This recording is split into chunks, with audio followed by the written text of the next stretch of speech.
Hello friends, welcome back to my channel brainly math by Priyanka. आज जो मैं topic लेके आई हूँ एरिया ही है, वो टॉपिक का नाम एरिया ही है और एरिया की वर्ड प्रॉब्लम्स लेके आई हूँ आज कि एरिया के ऊपर क्या क्या क्वेश्चंस बनते हैं और किसी भी एग्जाम या क्लास में किस किस तरीके से क्वेश्चन आते हैं। तो आप देखिए, वीडियो लास्ट तक देखना, क्योंकि ये सारे क्वेश्चन मैं हमेशा अलग अलग टाइप के लेके आती हूँ और जितना भी हो सके इन क्वेश्चन में मैं कवर करने की कोशिश करती हूँ। सो दैट आज जो मैं क्वेश्चन लेके आई हूँ उसमें मैंने जितने भी एरिया से रिलेटेड क्वेश्चंस बनते होंगे किसी भी कंपटीशन या क्लास से रिगार्डिंग, वो सारे मैंने इसमें इंक्लूड किए हुए हैं। तो वीडियो को आप लास्ट तक देखें, ठीक है।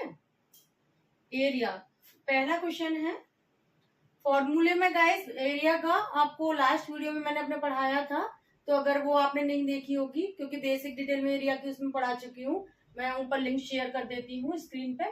तो अगर आपने बेसिक नहीं पढ़ा है या फॉर्मूले नहीं आपको पता है तो आप पहले जाके उसको देख लीजिए, ठीक है। अब मैं आज वर्ड प्रॉब्लम्स करा रही हूँ। तो फर्स्ट क्वेश्चन है, उसको सॉल्व करना है, ठीक है। पहला क्वेश्चन है, find the area of square having side 9 metre and 20 centimetre. ठीक है, जो साइड दी है वो मीटर और सेंटीमीटर दोनों में साथ में दी हुई है, ठीक है। तो ये चीज याद रखिएगा, मैंने इसमें दोनों यूनिट इसीलिए ली है कि मोस्टली एक यूनिट भी आ सकती है और कभी कभी दोनों यूनिट भी साथ में आ जाती हैं, तो आपको इसीलिए मैंने ये क्वेश्चन लिखा हुआ है इसमें। तो अगर हम पहले क्या लिखेंगे, यहाँ पे हमको क्या दिया हुआ है, साइड दी हुई है, ठीक है। तो गिवन दैट साइड दी हुई है, साइड 9 मीटर 20 सेंटीमीटर ये दी हुई है। तो गाइज आपको ये पता होना चाहिए, जब भी मीटर और सेंटीमीटर दोनों चीजों में दी हुई होगी, कोई भी चीज होती है, ये मैंने अपने यूनिट मेजरमेंट में भी समझाया था, क्योंकि ये मीटर और सेंटीमीटर यूनिट मेजरमेंट में आते हैं लेंथ में। तो उसमें मैंने समझाया था कि जब कोई दो यूनिट अलग अलग हो तो उनको एक यूनिट में चेंज करना पड़ता है सबसे पहले हमें, ठीक है। तो अगर हमने यहाँ पे करा 1 सेंटीमीटर बराबर एक मीटर बराबर क्या हो जाता है, 100 सेंटीमीटर हो जाता है, ठीक है, ये हम जानते हैं, ठीक है। तो इसी के थ्रू अगर हम मीटर में चेंज करेंगे इसको, सेंटीमीटर को अगर हमने मीटर में चेंज करा तो 1 सेंटीमीटर इक्वल टू क्या हो जाएगा, 1/100 मीटर हो जाएगा। तो हम इसको मीटर में चेंज करेंगे, ठीक है। मीटर में चेंज करेंगे तो इसका क्या होगा, 0.2 मीटर में आएगा, यानी कि 9.2 हमारे पास ये मीटर में आ जाएगा, ठीक है।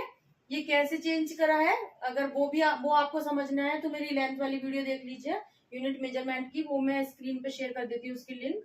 मीटर से सेंटीमीटर में किस तरीके से चेंज करते हैं उसमें मैंने वो सिखाया है, ठीक है। अब ये हमने कर लिया, साइड हमारे पास आ गई। गाइस, फॉर्मूला क्या होता है एरिया का, स्क्वायर का, ठीक है।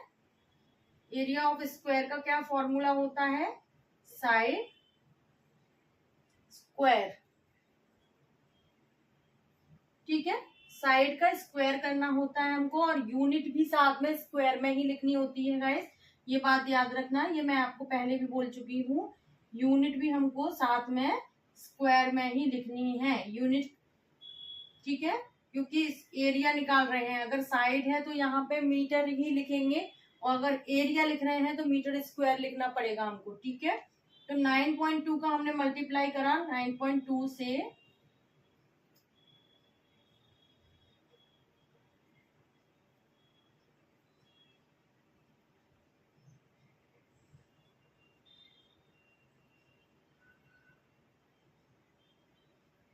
ठीक है, 1 और 2, तो हमारे पास क्या आ गया आंसर, मीटर स्क्वायर। ये हमारा एरिया आ गया गाइस, ठीक है। ये किस चीज का एरिया आ गया, स्क्वायर का एरिया हमको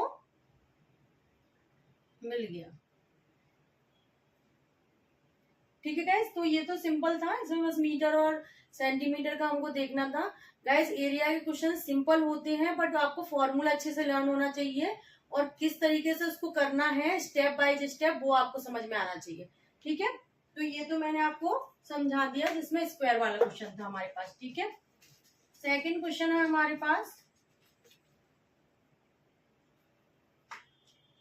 सेकेंड वाला क्वेश्चन है find the length of rectangle whose area is 288 metre square and breadth is 12 metre. ठीक है, एरिया भी पूछ सकते थे, मैं इसमें लेंथ भी पूछ सकते हैं और ब्रेथ भी पूछ सकते हैं, तीनों चीजें पूछी जा सकती हैं। कोई भी दो चीज दी होंगी इसमें और एक चीज पूछी जाएगी।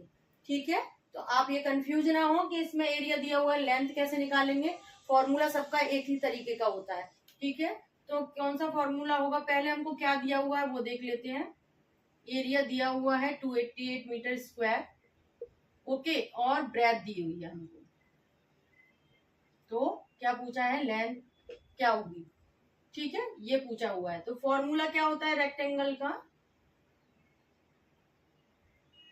एरिया का। ठीक है, क्या फॉर्मूला होता है, एल इंटू डी। तो एल इंटू, अब हमारे पास एरिया दिया हुआ है 288, हमने यहाँ लिख लिया। एल हमको निकालना है, बी हमको दिया हुआ है। ठीक है गाइस, अब यहाँ पे हम एल इधर ले लेंगे। LHS और RHS का जब रूल लगता है, एल हमने इधर ले लिया तो 288 डिवाइडेड बाय 12 आ जाएगा। यानी कि L इंटू 12 इधर लिखेंगे इक्वल टू 288 लिखेंगे। तो L को हम जब अकेला करेंगे तो इसके मल्टीप्लाई वाली जो भी चीज होगी वो कहाँ चली जाएगी, डिवाइड में चली जाएगी। ठीक है गाइस, और L क्या आ जाएगा आपका 24 यूनिट। देखिए क्योंकि ये मीटर स्क्वायर है, ये मीटर है, लेंथ हमेशा मीटर में ही आएगी, यूनिट सेम होगी, लेंथ इसमें सेंटीमीटर में नहीं आएगी। तो लेंथ और ब्रेथ को हमेशा सिंगल यूनिट में लिखते हैं, मीटर में लिखा जाएगा। अगर एरिया पूछा होता तो मीटर स्क्वायर हो जाता।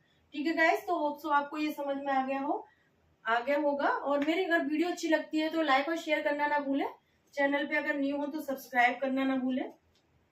अब गाइज हमारे पास इसमें एरिया दिया हुआ है, थर्ड क्वेश्चन इसी से रिलेटेड है।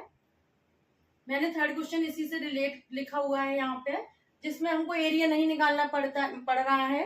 वैसे ये क्वेश्चन अगर पूछा जाएगा कोई उसमें पेपर में तो किस तरीके से पूछा जाएगा, उसमें हमको एरिया निकालना होगा, लेंथ और ब्रेथ दी होगी, आपको एरिया निकालना होगा और उस एरिया में हमको अगर टाइल बिछानी है तो उसकी कॉस्ट कितनी होगी वो पूछा गया होगा। ठीक है, तो एरिया हमने आपको जो अभी फॉर्मूला समझाया था रेक्टेंगल का, एरिया हमको उससे निकालना है लेंथ इंटू ब्रेथ से। लेंथ इंटू ब्रेथ हमको दी होगी। ठीक है, तो मल्टीप्लाई करके हम एरिया निकालेंगे। यहाँ पे एरिया हमको दिया हुआ है। ठीक है, ये एरिया हमको दिया हुआ है, ए इक्वल टू क्या है 288 मीटर स्क्वायर दिया हुआ है। ठीक है, तो हमको क्या निकालना है, find the cost to be to tiling also. ठीक है, टाइलिंग की कॉस्ट और निकालनी है। If there rate of tiling is 50 rupees per unit, अगर 50 रुपए पर यूनिट के हिसाब से हमको टाइल बिछवानी है तो उस एरिया हमको पता होना चाहिए। ठीक है, रुपए पता होना चाहिए, तो पूरे उस एरिया में कितने रुपए की टाइल बिछेंगी वो निकालना है कॉस्ट। ठीक है, तो ये फॉर्मूला भी मैंने आपको समझाया था कि कॉस्ट ऑफ टाइलिंग क्या होगा, कॉस्ट ऑफ टाइलिंग होगा एरिया इंटू क्या है कॉस्ट रेट ऑफ टाइलिंग पर स्क्वायर पर यूनिट, सॉरी। ठीक है, एरिया हमारा है 288 और ये हमको दिया हुआ है इसके रुपीज। ठीक है, इन दोनों का मल्टीप्लाई करेंगे हम।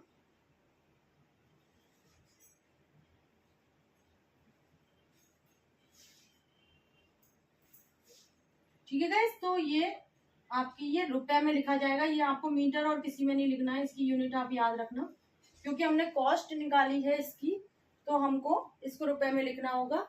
ठीक है, यूनिट आप सही रख लिखना हर चीज की, कहाँ लेंथ निकल रही है तो मीटर में, ब्रेथ निकल रही है तो मीटर में, सेंटीमीटर में अगर क्वेश्चन में दिया हुआ है तो सेंटीमीटर में ही लिखना है, ऐसा नहीं कि मीटर में ही लिख दो आप, जिसमें यूनिट दी हुई है उसी में लिखना है। एरिया अगर लिखेंगे तो स्क्वायर यूनिट लिखेंगे, कॉस्ट लिखेंगे तो रुपए लिखेंगे। ठीक है, तो यूनिट याद रखना। कॉस्ट आपकी मैंने ये निकाल के आपको दिखाई है कि कॉस्ट किस तरीके से निकाली जाती है किसी भी अगर एरिया में हमको टाइल बिछानी है तो। ठीक है गाइस, तो इसमें आप 4-5 तरह के क्वेश्चन थे वो मैंने सारे इसमें आपको समझाए हुए हैं, होप सो समझ में आया होगा।